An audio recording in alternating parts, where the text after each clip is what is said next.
Bienvenue dans Passage des Arts, je suis très heureuse de vous retrouver. Notre invité aujourd'hui, il est chanteur, auteur, compositeur, polyglotte. Il parcourt le monde depuis l'enfance, il est joyeux, il nous fait danser depuis son premier album.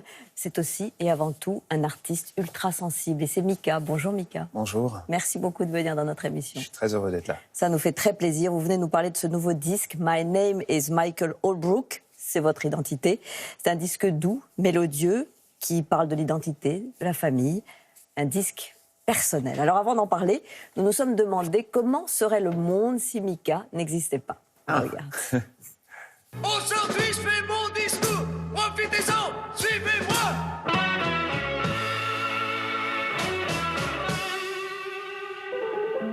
Si Mika n'existait pas, le monde serait Nul. Mika est auteur, compositeur et interprète d'une pop euphorisante. Il sort aujourd'hui son 5e album My Name is Michael Holbrook.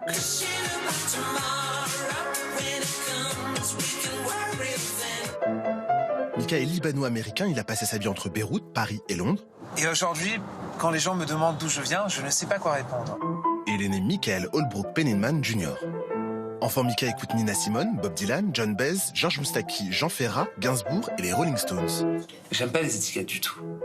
À 9 ans, Mika est choriste à l'Opéra Royal de Londres et fredonne des airs du Magicien d'Oz sur le chemin du retour de l'école.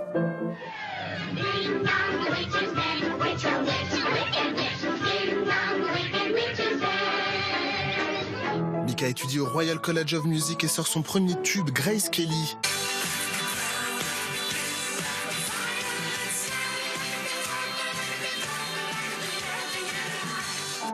Titre en forme de revanche contre une industrie musicale qui ne voulait pas de lui. Mika sort son premier album Life in Cartoon Motion en 2007, un raz-de-marée aux 7 millions d'albums vendus dans le monde pour ce chanteur polyglotte.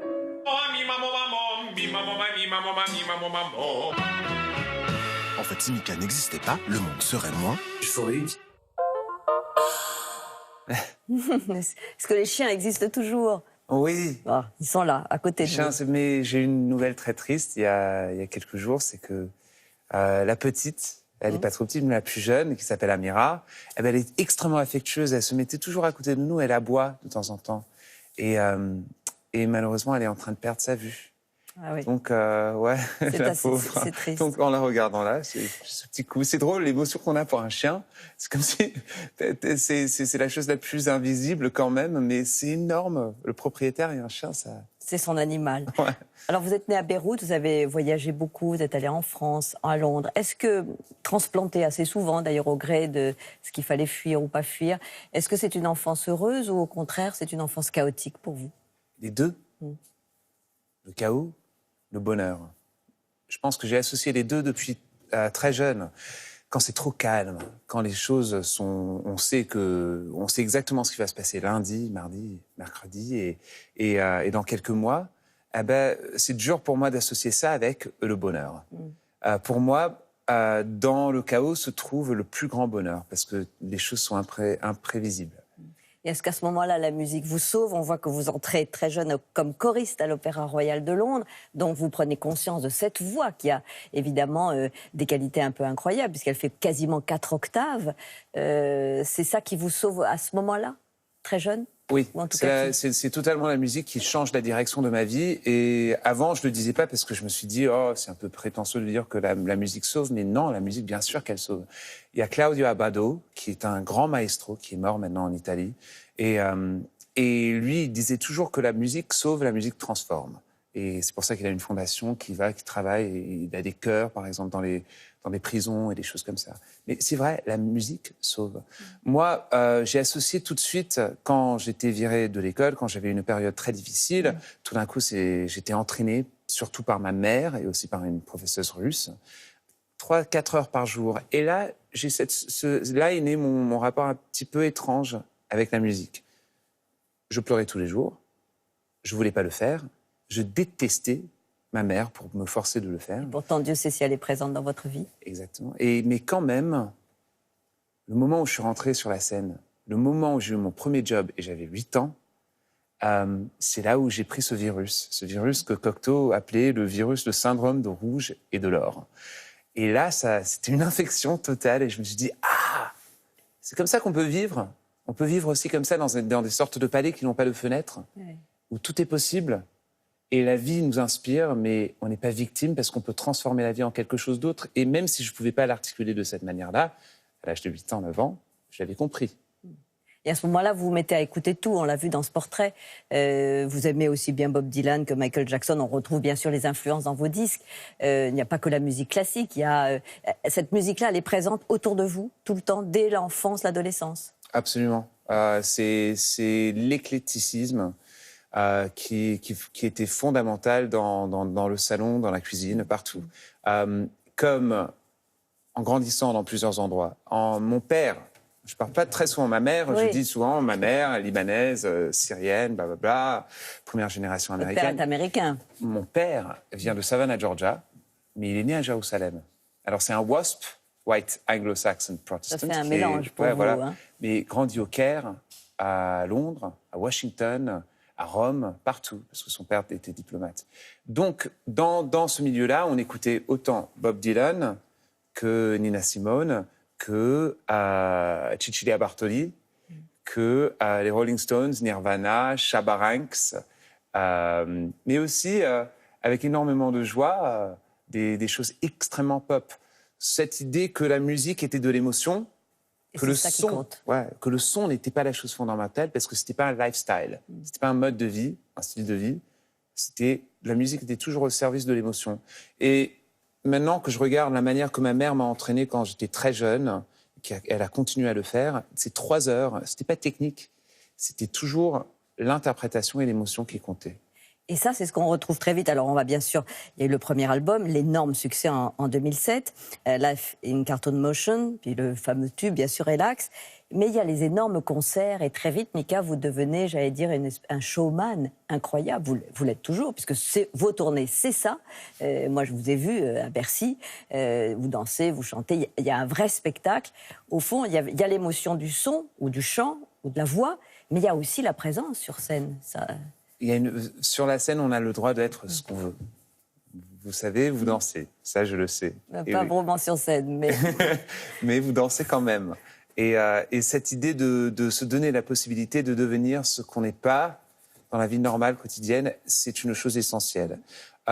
Pour moi, la scène m'a permis de trouver trouver un équilibre entre une sorte de physicalité, à travers la musique, évidemment, au service de la musique, mais une physicalité qui était... Vous savez très bien danser, on le voit. Mais je danse pas, je bouge. Et vous bougez. Je bouge avec beaucoup d'émotion, mais à la fois aussi avec de la liberté par rapport à ce que la société dit qu'on a le droit de faire ou de ne pas faire. J'ai très vite compris que sur la scène, il n'y a pas les codes d'hommes et de femmes.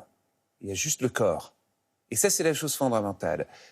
Quand on est transporté vraiment par une performance de danse, c'est l'émotion, on oublie les codes de la société, on est transporté ailleurs. Donc, cette idée de la virilité, mélangée avec une fémininité, tout au service de la musique.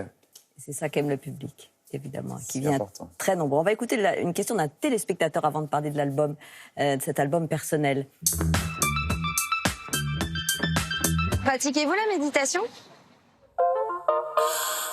C'est une question assez pertinente parce que je viens de commencer. Ah! Alors, j'ai commencé à étudier, j'étais en Suisse, et un ami à moi m'a dit « Je vais te faire un cadeau qui va te changer la vie ».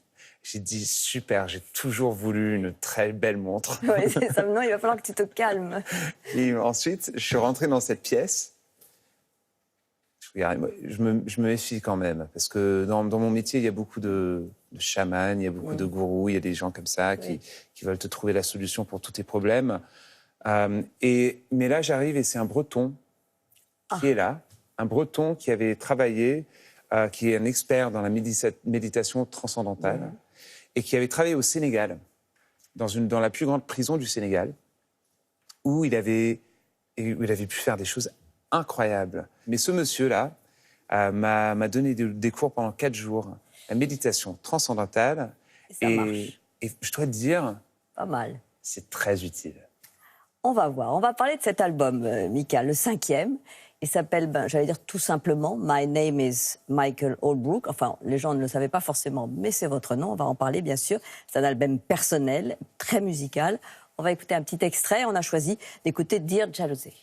Jealous of your face, of your lips, of your eyes. Jealous of your house and the guy you drive. Jealous of your truth and I'm jealous of lies. I'm jealous. Jealous of the crowd beneath my feet.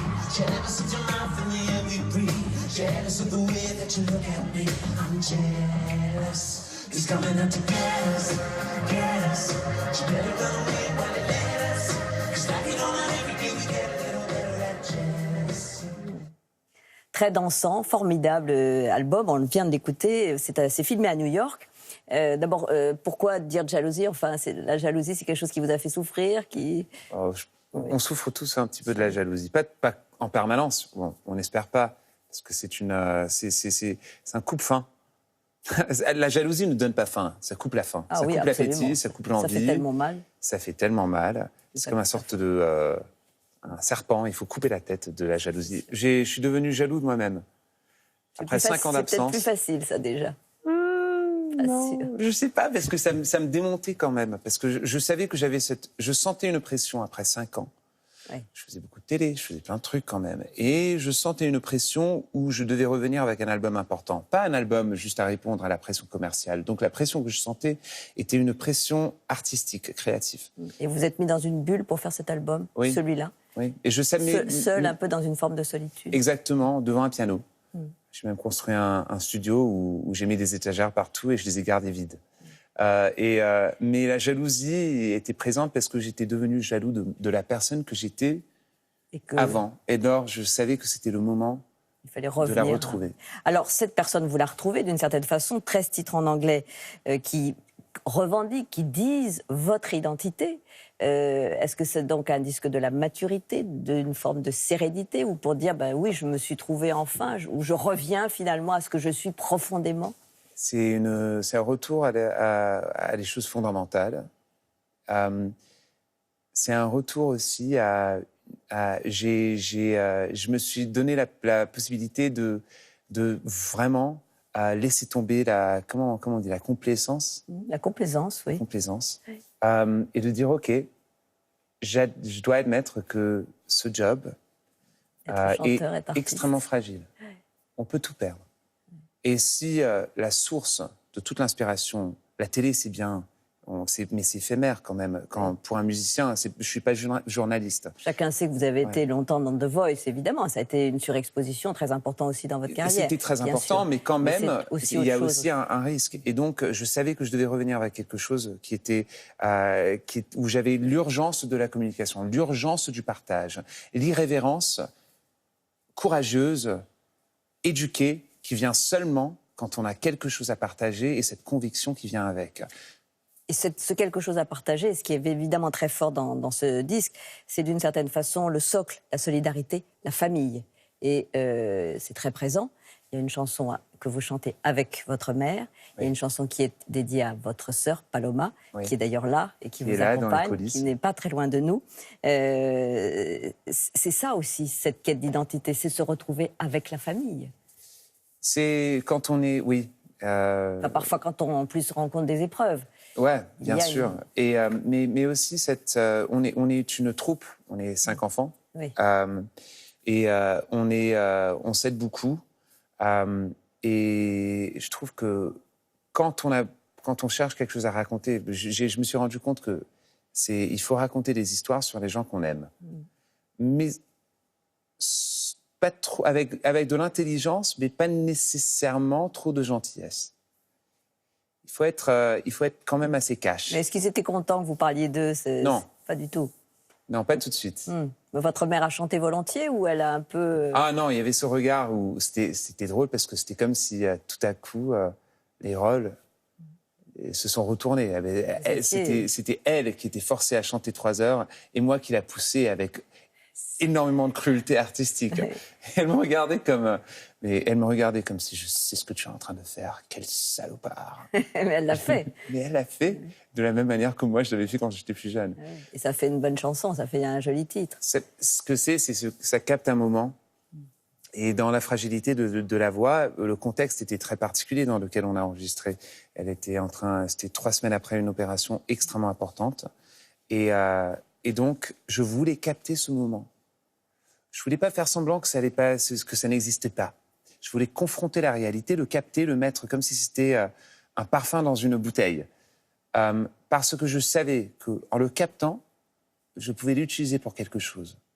My name is Michael Holbrook. C'est lui, c'est Mika, bien sûr. Il vous parle simplement et il revient d'une certaine façon au tout premier disque aussi qu'on a adoré.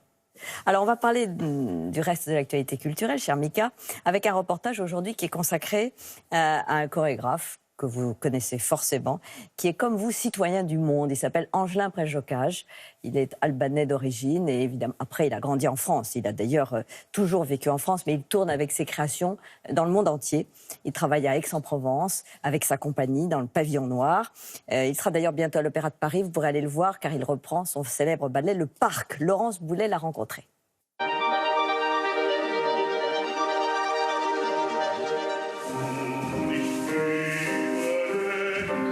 J'essaye de faire ce que j'ai envie de voir, en fait, en espérant qu'il n'y ait pas que moi qui aime ça. Donc, apparemment, il y a plus que moi qui aime ça, donc c'est bien. Et oui, sur tous les continents, le chorégraphe Angelin Préjocage est connu et reconnu. Son travail a depuis 35 ans traversé les frontières. Pourtant, tout a commencé en banlieue parisienne, à Champigny-sur-Marne, quand Angelin s'inscrit à un cours de danse. À l'époque, il n'y avait pas beaucoup de garçons qui faisaient de la danse classique. Et le hip-hop n'existait pas. Aujourd'hui, les garçons peuvent s'exprimer à travers le hip-hop. C'est pas la honte, comme on dit. À mon époque, faire de la danse classique, c'était très, très bizarre. Mes parents ont pris très mal ma décision de me mettre à la danse. Réfugié politique d'ex-Yougoslavie, ses parents ne peuvent pas lutter. Sa vocation est née. Tout à coup, quand je me suis retrouvé à la barre, en train de faire des mouvements, et puis accompagné d'un pianiste, je me suis dit, mais c'est merveilleux. C'est ça que j'attends depuis longtemps. Ce que j'ai retrouvé là, c'était l'alliance de deux choses qui m'étaient très chères. C'est-à-dire, d'abord, c'est le mouvement du corps, et puis la musique. Excellent danseur, le jeune Angelin se sent rapidement à l'étroit dans le carcan de la tradition classique. Il y a un moment où on ne peut plus supporter une forme d'académisme, de classicisme. Il fait alors une rencontre décisive. Karin Weiner, la chorégraphe allemande, lui ouvre les portes de la danse contemporaine. Toujours à la recherche de nouveaux horizons, il part sur d'autres continents. Pour ça, je suis allé à New York travailler avec Merce Cunningham, qui était l'opposé de Karin Weiner. Si vous voulez, Karin Weiner, c'est l'émotion qui crée le mouvement. Avec Merce Cunningham, c'est exactement l'inverse. C'est-à-dire que lui, il veut pas entendre parler d'émotion. Il veut faire des séries d'enchaînements extrêmement complexes, disposés dans l'espace. Voilà. Et c'est l'ensemble de ces enchaînements qui crée l'émotion. Donc on est vraiment dans l'opposition. Hein. Et c'est ces deux courants qui sont les deux pieds sur lesquels j'ai marché. Et Angelin décolle. En 1985, il décide de créer son premier ballet. Et c'était une expérience inouïe pour moi. Tout à coup, la sensation de l'existence s'est avérée survitaminée, très forte, quoi. Si je crée pas, je me sens pas vivant. Des créations qui font le tour de la planète comme Blanche-Neige ou Roméo et Juliette.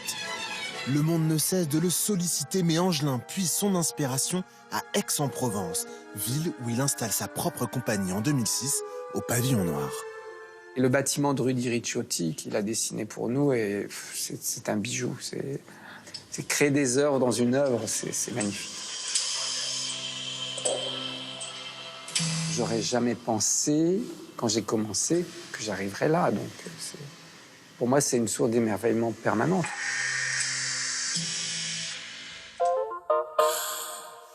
Ça vous intéresse, la danse, Mika? Beaucoup. Bien sûr. Beaucoup, Vous allez à et- l'opéra, ça je le sais. Oui, j'y vais souvent et je trouve que ce langage universel est extrêmement important. Je trouve que tout est possible dans la danse. On peut tout dire. Alors, le choix de la rédaction maintenant va nous ouvrir sur autre chose encore. On va parler du film de Patrick Mario Bernard et Pierre Trévidic. Il s'appelle L'Angle Mort. On va le découvrir ensemble avec Isabelle Carré et Golshifteh Farahani, deux très belles actrices. J'adore Ah, Golshifteh. voilà. Je l'adore. À découvrir demain en salle le drame fantastique de Patrick Mario Bernard et Pierre Trividic, L'Angle mort. Il paraît que les fins sont dans les débuts. La journée n'avait pas bien commencé. Et elle finissait carrément en bérésina. Dominique Brassan a un don, le pouvoir de se rendre invisible.